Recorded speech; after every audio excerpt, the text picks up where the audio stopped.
In October 1983, a Caribbean island smaller than most American cities abruptly became the center of a global Cold War confrontation, because the invasion of Grenada exposed how fragile the balance of power, legitimacy, and credibility had become in the early Reagan era. And this mattered not because Grenada posed a conventional military threat, but because its collapse triggered fears, calculations, and demonstrations of resolve that reached far beyond its shores, revealing how the Cold War in its later phase was increasingly shaped by symbolism, perception, and the politics of intervention, rather than by territorial conquest. And the roots of the crisis lay in Grenada's turbulent post-colonial trajectory, where independence from Britain in 1974 produced not stability, but deep internal division, as the island's political life fractured between a fragile parliamentary system and a revolutionary movement that rejected gradual reform in favor of radical transformation.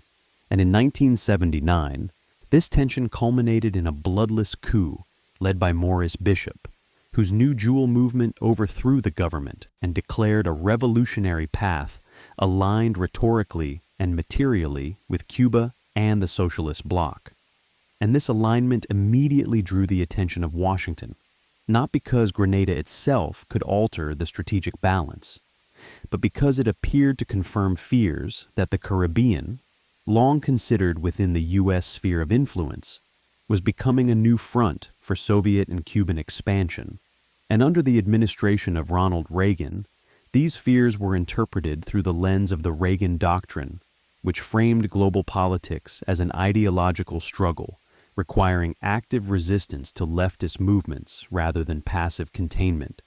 And Grenada's revolutionary government became a symbol within this worldview, portrayed as a foothold for hostile influence rather than as a local experiment shaped by domestic grievances. And for several years, the Bishop government pursued an uneasy balance, implementing social programs and courting foreign aid while maintaining tight control over political life. A contradiction that reflected the broader dilemma of revolutionary regimes that sought popular legitimacy while suppressing pluralism. And this contradiction eventually imploded in October 1983, when internal divisions within the New Jewel movement erupted into a violent power struggle, resulting in Bishop's arrest, his subsequent execution by hardline factions, and the establishment of a military council that imposed curfews and ruled by decree. And this sudden descent into violence shattered any remaining ambiguity about Grenada's direction, because it transformed the island from a contested political experiment into an image of revolutionary chaos. And this image mattered enormously in Washington, where the killing of Bishop was interpreted as evidence that Marxist regimes were inherently unstable and dangerous, reinforcing arguments that intervention was not only justified, but necessary to prevent further deterioration. And the crisis unfolded at a moment of heightened Cold War tension, as the United States was still reeling from the trauma of Vietnam and the humiliation of Iran, while simultaneously seeking to reassert credibility after years of perceived retreat.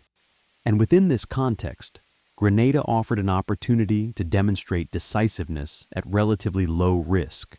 a chance to act quickly, decisively and publicly in a way that larger theaters did not permit.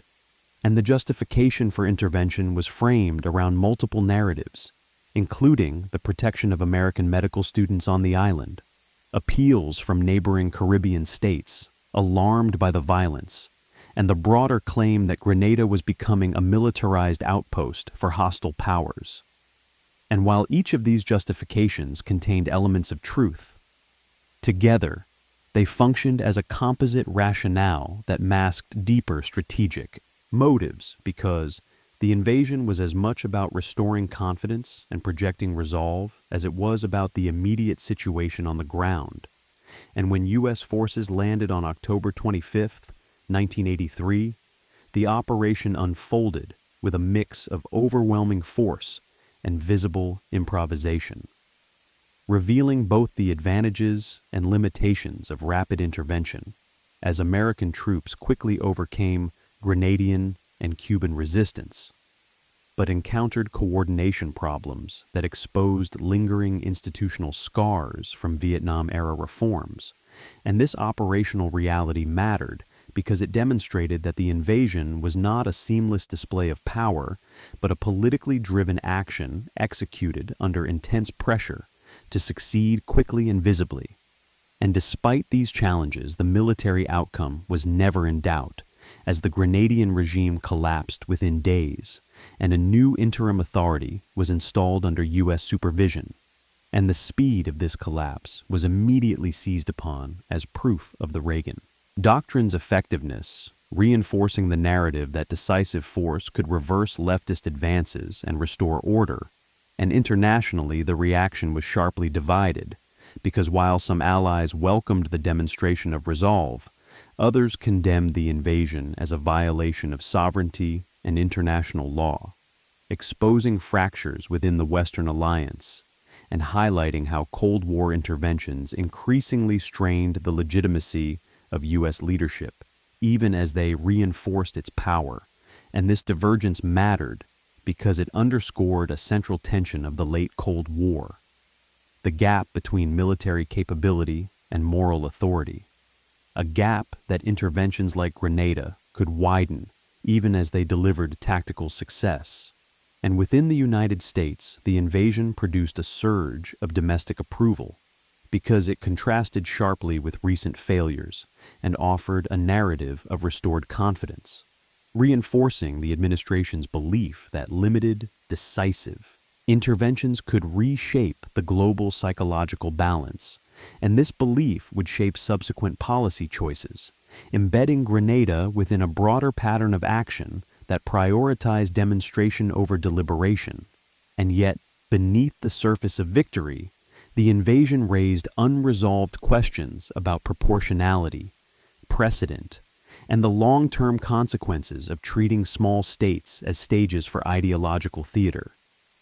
Because Grenada's fate was determined less by its own internal dynamics than by the imperatives of superpower rivalry and domestic political needs in Washington. And in this sense, the Grenada invasion must be understood not simply as a military operation, but as a performance within the Cold War's later phase, where perception often outweighed scale and symbolism eclipsed substance,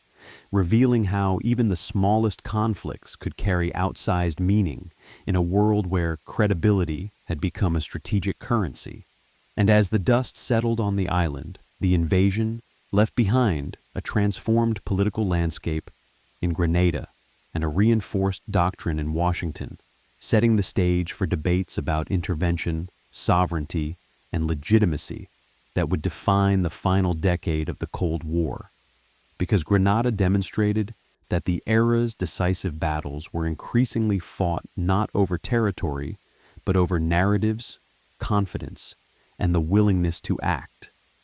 making the invasion a pivotal moment in understanding how the Cold War was waged in its final, volatile phase. As the immediate military phase of the invasion concluded, the political meaning of Grenada began to crystallize in ways that extended far beyond the island itself, because what Washington presented as a limited intervention quickly became a test case for the Reagan administration's broader approach to the Cold War.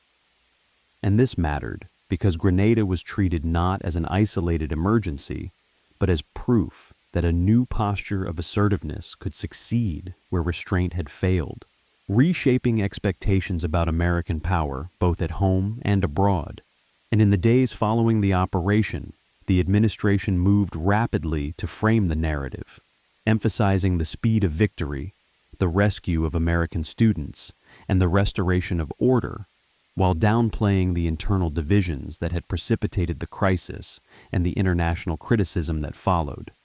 And this framing mattered because it established Grenada as a symbolic counterpoint to Vietnam, a short, decisive action that restored confidence in the use of force and suggested that the lessons of the past had been absorbed. And domestically, this narrative found fertile ground, as public approval surged, and the invasion was widely interpreted as evidence that American power had recovered its effectiveness, reinforcing political support for a more confrontational stance toward perceived threats in the developing world. And this domestic response mattered because it validated the administration's belief that credibility was not an abstract concept, but a tangible asset that could be rebuilt through visible success, encouraging further reliance on military demonstrations as tools of policy. And internationally, the reaction was more complex, because while some Caribbean governments welcomed the removal of a volatile regime, many allies expressed unease, viewing the invasion as a breach of international norms that undermined claims of lawful leadership. And this unease mattered because it exposed a widening gap between American confidence and Allied consent, a gap that would complicate coordination in future crises, even as U.S. power remained preeminent. And within the United Nations, the condemnation of the invasion underscored how Grenada had become a stage for competing interpretations of legitimacy, where legality and necessity were weighed differently depending on perspective, revealing how Cold War interventions increasingly operated in a gray zone where moral arguments were mobilized selectively to justify action. And for the Soviet Union, the invasion posed an awkward dilemma, because while it condemned the operation rhetorically, it lacked both the interest and the capacity to respond directly, confirming that Grenada was not about superpower confrontation in the traditional sense, but about influence and perception in peripheral theaters. And this asymmetry mattered because it reinforced the Reagan administration's confidence that limited interventions could be conducted without triggering escalation, a conclusion that shaped subsequent policy decisions across the hemisphere. And within Grenada itself, the aftermath was defined by reconstruction under external supervision as a new political order was assembled with significant American involvement, raising questions about sovereignty and self-determination that lingered beneath the surface of restored stability. And this local dimension mattered because it highlighted how Cold War interventions often resolved immediate crises while leaving deeper issues of political development unresolved, substituting external order for internal consensus. And as months passed, Grenada faded from headlines but remained embedded in strategic memory as a reference point, invoked repeatedly as evidence that decisive action could succeed quickly and at low cost. And this invocation mattered because it simplified a complex episode into a lesson that privileged outcome over process, reinforcing a belief that intervention was a viable instrument of credibility management. And in this sense, Grenada functioned as both precedent and warning, because while it demonstrated the effectiveness of overwhelming force against a weak adversary, it also exposed the fragility of legitimacy when power is exercised unilaterally, a tension that would resurface repeatedly as the Cold War moved toward its conclusion, and the invasion thus occupies a distinctive place in late Cold War history, not because of its scale or duration, but because of the confidence it generated and the assumptions it reinforced, shaping how American leaders understood the relationship between action, perception, and power in a world where symbolic victories could carry disproportionate strategic weight. As the longer-term consequences of the Grenada invasion became visible, it became clear that its true significance lay less in the island's transformation than in the way it reshaped strategic thinking in Washington,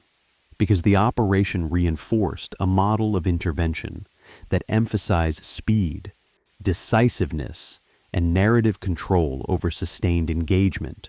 And this mattered because it encouraged policymakers to view military action as a tool for restoring credibility rather than as a last resort, a shift that influenced how subsequent crises were approached across the Cold War's final decade,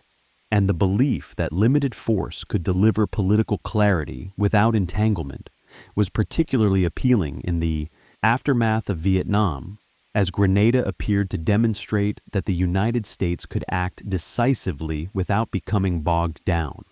offering a template that contrasted sharply with earlier failures. And this perception mattered because it simplified the complex variables that had made Grenada possible, including the island's isolation, the weakness of its defenses, and the absence of serious superpower risk,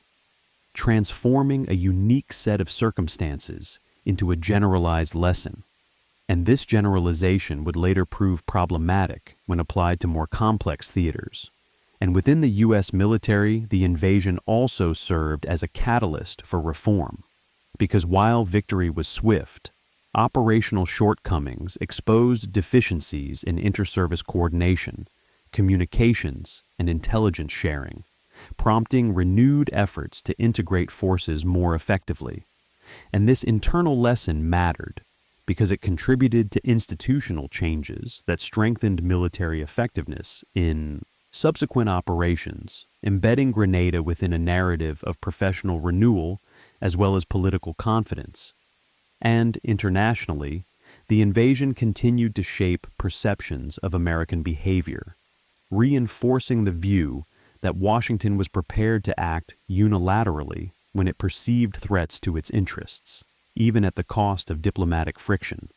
And this perception mattered because it influenced how allies and adversaries alike assessed U.S. intentions, shaping calculations about cooperation, resistance, and accommodation. And for small states in particular, Grenada underscored their vulnerability to becoming symbolic battlegrounds in superpower rivalry, where internal instability could invite external intervention justified by broader ideological narratives. And this vulnerability mattered because it highlighted how the Cold War's asymmetries were often felt most acutely by peripheral societies whose agency was constrained by global power dynamics. And within Grenada, the post-invasion period brought relative stability and the restoration of electoral politics, but it also entrenched a dependence on external support that complicated efforts at autonomous development, raising questions about whether intervention had resolved or merely postponed underlying challenges. And this local outcome mattered because it illustrated the limits of externally imposed order, where immediate security gains did not necessarily translate into sustainable political legitimacy. And as the Cold War drew closer to its end, Grenada remained a reference point invoked selectively to justify assertive policies. Its complexities flattened into a symbol of resolve, and this symbolic use mattered because it revealed how history itself became an instrument of policy, with episodes interpreted less for their full context than for the lessons leaders wished to extract. And in this sense, the Grenada invasion occupies a paradoxical place in Cold War history, representing both a moment of restored confidence and a cautionary example of how easily confidence can obscure complexity, shaping decisions in ways that privilege demonstration over deliberation. And as scholars later reassess the episode, they increasingly emphasize this dual legacy, recognizing that Grenada's importance lay not in the island's fate, but in how its invasion altered assumptions about power, intervention, and credibility during the Cold War's final volatile phase. As the Cold War moved toward its final years, the Grenada invasion increasingly stood as a lens through which the Reagan administration's broader approach to power and legitimacy could be understood, because it illustrated how confidence regained through a small, decisive action could recalibrate political imagination at the highest levels. And this mattered because it reinforced the conviction that momentum, once restored, could be leveraged across multiple theaters, shaping a worldview in which assertiveness was equated with strength and restraint with decline. And within this framework, Grenada was remembered not as a complex crisis born of internal factionalism and post-colonial fragility, but as a clean demonstration that ideological adversaries could be confronted and removed swiftly, a simplification that stripped the episode of its ambiguities while elevating its outcome into a guiding principle, And this process of selective memory mattered because it influenced how later actions were justified, encouraging leaders to believe that clarity of purpose and overwhelming force could substitute for long-term political solutions. And at the same time, the invasion subtly altered the psychological balance within the Western Hemisphere, signaling that Washington was prepared to enforce red lines even in peripheral contexts, a signal that resonated differently depending on perspective, reassuring some governments while alarming others who saw in Grenada a reminder of how sovereignty could be overridden. When domestic instability intersected with global ideology, and this divergence mattered because it underscored how Cold War interventions often produced opposite interpretations simultaneously, reinforcing security for some while deepening suspicion for others. And for the Soviet Union and Cuba, the episode confirmed limits rather than opportunities, demonstrating that confrontation in Grenada was not worth escalation, a conclusion that reflected the shifting priorities of the early 1980s, when economic strain and strategic caution constrained responses to American action. And this restraint mattered because it reinforced Washington's confidence that similar interventions could be conducted without provoking direct superpower conflict, further lowering the perceived risks of assertive policy. And within Grenada itself, the years following the invasion revealed the mixed legacy of external intervention, as political institutions were rebuilt and elections held. Yet the memory of abrupt regime change lingered, shaping national identity and perceptions of autonomy in ways that were less visible but enduring.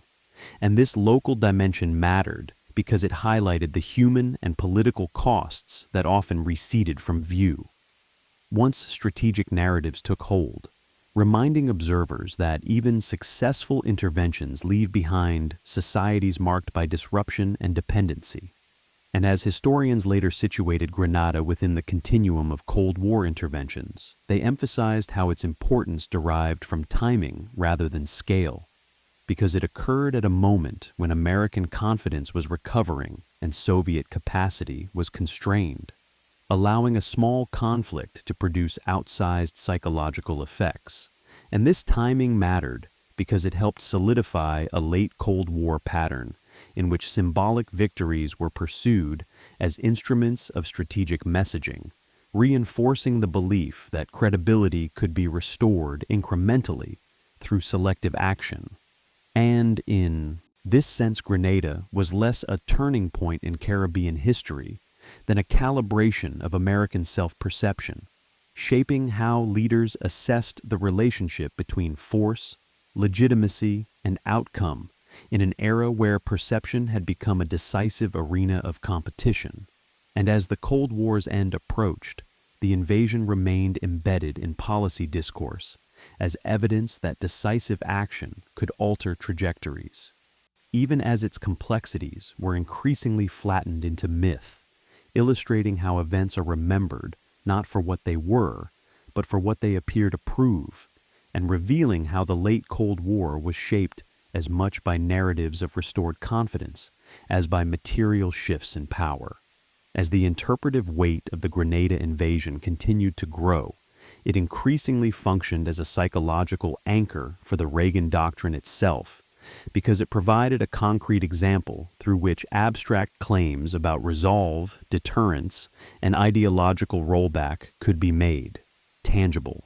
And this mattered because doctrines gain power not through theory alone, but through events that appear to validate them. And Grenada offered such validation at a moment when the United States was actively redefining its role after a decade of perceived retreat. And within Washington, the invasion was internalized as evidence that limited, forceful action could reverse unfavorable trends without incurring unacceptable costs, reinforcing a strategic culture that privileged decisiveness and speed.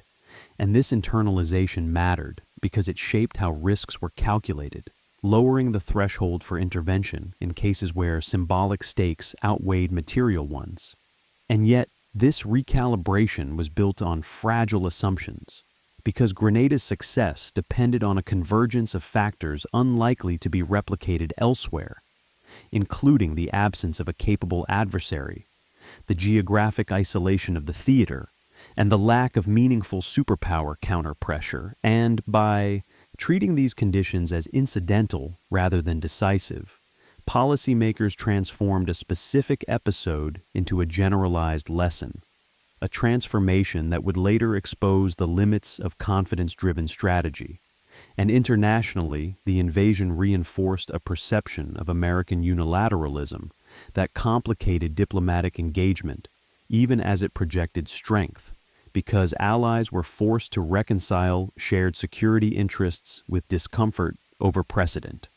And this discomfort mattered because it highlighted how Cold War leadership increasingly required balancing assertion with legitimacy, a balance Grenada tilted decisively toward the former. And within the Caribbean and Latin America, the invasion was interpreted through a longer history of intervention, reinforcing skepticism about U.S. intentions and amplifying fears that domestic instability could invite external control. A reading that mattered because it influenced regional alignments and political discourse long after the immediate crisis passed, and for Grenada itself, the post-invasion order stabilized quickly but at the cost of autonomy as political reconstruction unfolded under the shadow of external influence, illustrating how Cold War interventions often substituted short-term order for long-term self-determination. And this substitution mattered because it underscored the asymmetry between the strategic narratives constructed by great powers and the lived realities of small states, whose histories were shaped by decisions made elsewhere. And as the Cold War progressed toward its end, Grenada remained embedded in strategic memory as a touchstone for assertive policy, invoked selectively to justify action, while its complexities faded from view.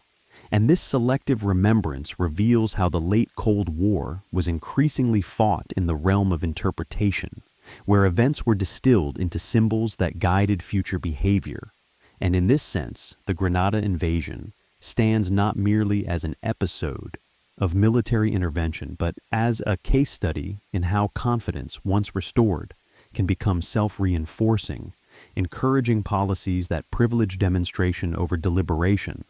And as historians reassess the invasion, its enduring significance lies in how it reshaped assumptions about power at a pivotal moment, demonstrating that in the Cold War's final phase, even the smallest conflicts could recalibrate strategic imagination, not because of what they changed on the ground, but because of what they appeared to prove about the willingness to act, the costs of restraint, and the seductive clarity of victory in a world hungry for reassurance. As the decade advanced and the Cold War's internal contradictions intensified, the Grenada invasion increasingly revealed itself as a moment when confidence overtook caution, because the political clarity it seemed to offer masked deeper uncertainties about the limits of intervention and the durability of legitimacy secured through force. And this mattered because it showed how easily success in one context could distort judgment in others, encouraging leaders to treat symbolic victories as substitutes for sustainable strategy. And within Washington, the memory of Grenada reinforced a narrative of regained initiative that contrasted sharply with the paralysis of the late 1970s, shaping expectations that resolve alone could deter adversaries and stabilize volatile regions. Yet this expectation underestimated the extent to which Grenada's outcome was contingent on its exceptional circumstances rather than on a universally applicable formula. And this misreading mattered because it elevated confidence into doctrine, privileging momentum over introspection. And internationally, the invasion's legacy continued to reverberate as it reinforced perceptions of American readiness to act decisively while simultaneously deepening skepticism about its respect for sovereignty. A dual effect that complicated alliance management even as it projected strength. And for adversaries, the lesson was not that confrontation was inevitable, but that peripheral theaters could be sacrificed without altering the broader strategic balance, confirming that Grenada was not a contest for dominance, but a demonstration of will. And this distinction mattered because it highlighted the symbolic nature of late Cold War interventions, where actions were calibrated to send messages rather than to achieve decisive structural change. And within Grenada itself, the long-term impact remained ambivalent as political stability returned, but questions of autonomy, development, and identity persisted beneath the surface, shaped by the knowledge that national fate had been abruptly redirected by external force. And this local dimension mattered because it underscored how Cold War interventions resolved immediate crises while leaving enduring marks on political culture. And as scholars later placed Grenada alongside other interventions of the era, they emphasized how its importance derived from timing rather than magnitude, occurring at a moment when American confidence was rising and Soviet capacity was constrained, allowing a small conflict to assume disproportionate symbolic weight. And this timing mattered because it helped consolidate a late Cold War mindset in which demonstration was valued as highly as deterrence. And as the Cold War drew toward its end, Grenada remained embedded in strategic memory as a proof point that shaped decisions and debates, even as its complexities were increasingly flattened into myth. And this process of myth-making reveals how history itself became a resource in the Cold War, mined selectively to justify action and reinforce belief. And in this sense, the Grenada Invasion illustrates how power in the Cold War's final phase operated not only through weapons and alliances, but through narratives that transformed limited events into enduring lessons, shaping behavior long after the immediate. Circumstances had faded, and leaving behind a legacy defined less by the island's transformation than by the confidence it restored and the assumptions it entrenched about the relationship between force, legitimacy, and success in a world where perception had become a decisive arena of competition. As the invasion's legacy settled into Cold War memory, Grenada increasingly came to represent a threshold moment where the logic of intervention shifted decisively from hesitation to assertion, because it convinced policymakers that the psychological dividends of action could outweigh the diplomatic and legal costs. And this mattered because it normalized the idea that credibility could be actively manufactured through carefully chosen displays of force rather than patiently accumulated through restraint.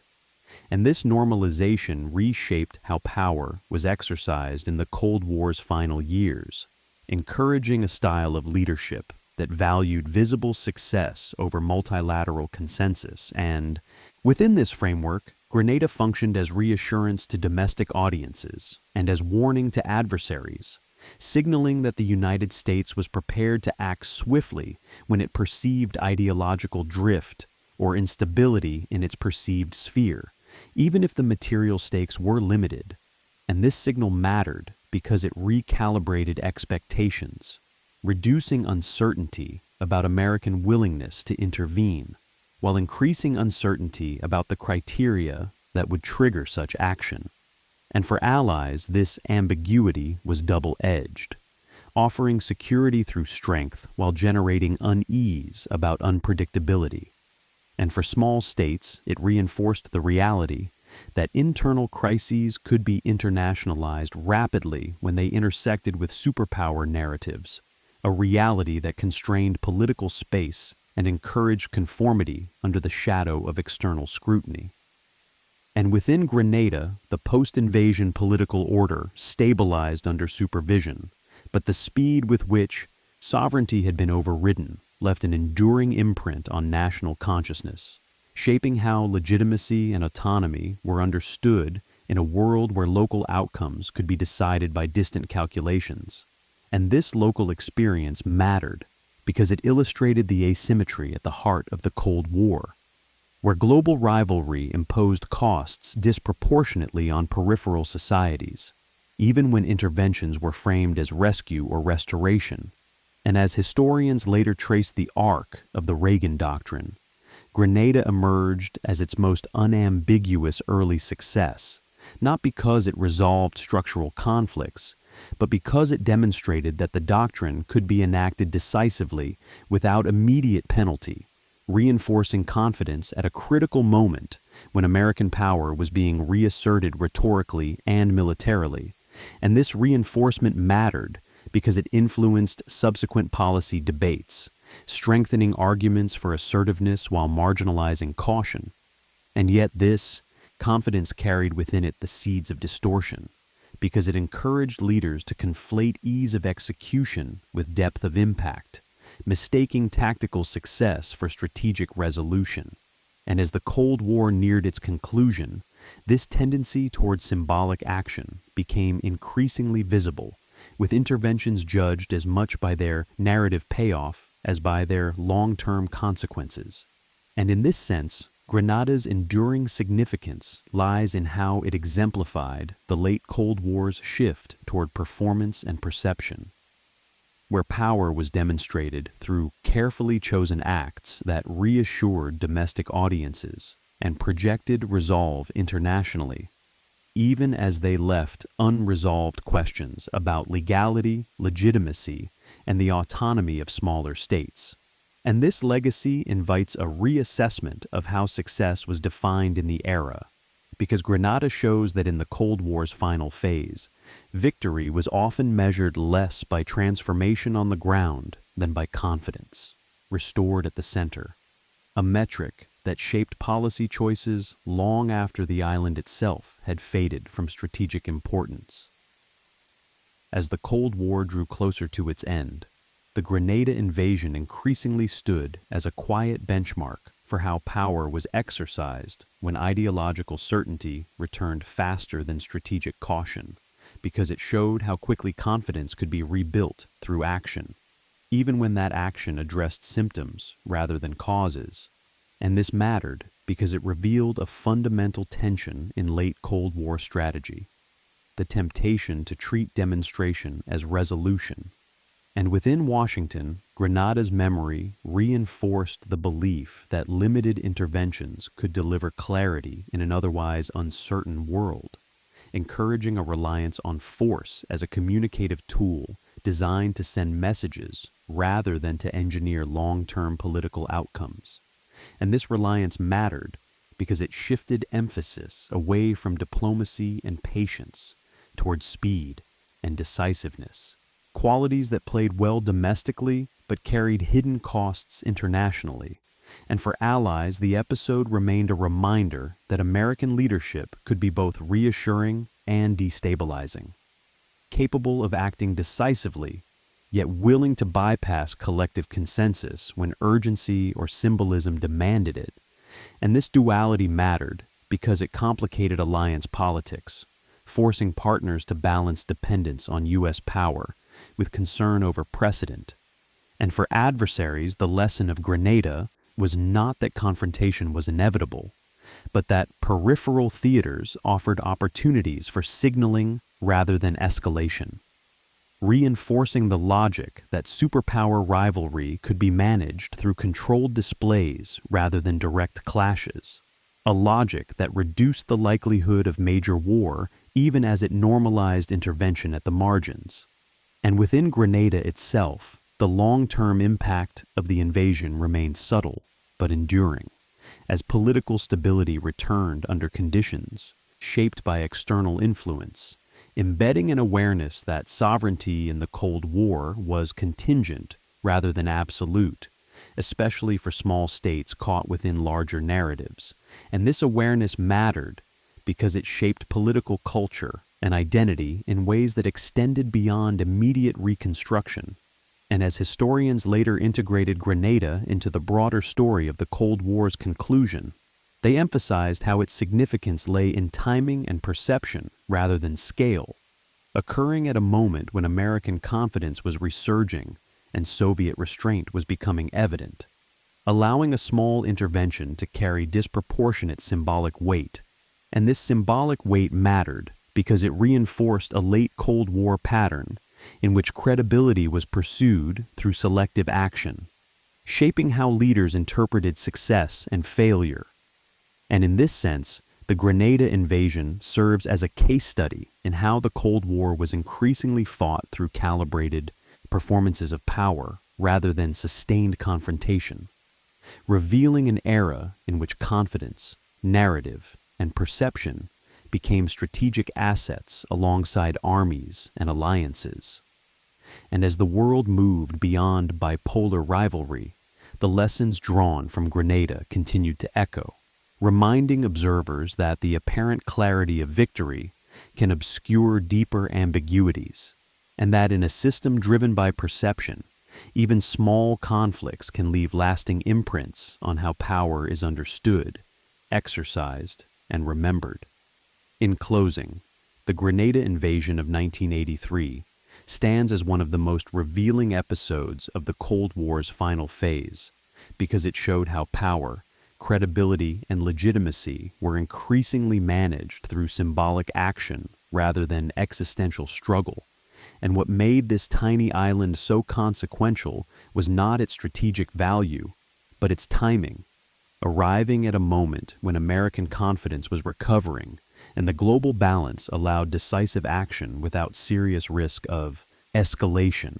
And this mattered because it transformed Grenada into a proving ground for the Reagan Doctrine, validating the belief that limited, rapid intervention could restore credibility, reassure domestic audiences, and project resolve internationally, even when the material stakes were small. And yet this validation rested on fragile foundations, because Grenada's outcome depended on exceptional circumstances that were later treated as universal lessons, encouraging a confidence that could obscure complexity and downplay the long-term costs of intervention. And internationally, the invasion exposed a widening gap between power and legitimacy, as the United States demonstrated its capacity to act decisively while simultaneously straining alliance cohesion and reinforcing perceptions of unilateralism, a tension that defined much of late Cold War leadership.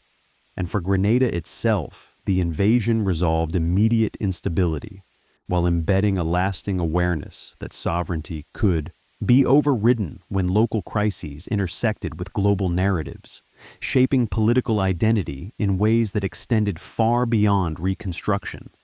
And this local impact mattered because it illustrated how Cold War interventions often achieved order at the expense of autonomy, leaving societies stable but altered by the knowledge that their fate could be decided elsewhere. And as the Cold War moved toward its conclusion, Grenada remained embedded in strategic memory as a moment when confidence returned faster than caution, reinforcing a style of policy that valued demonstration over deliberation. And in this sense, the invasion's true legacy lies not in what it changed on the ground, but in how it reshaped assumptions about the use of force, the management of credibility, and the seductive clarity of victory in a world driven by perception. Because Grenada showed that in the late Cold War,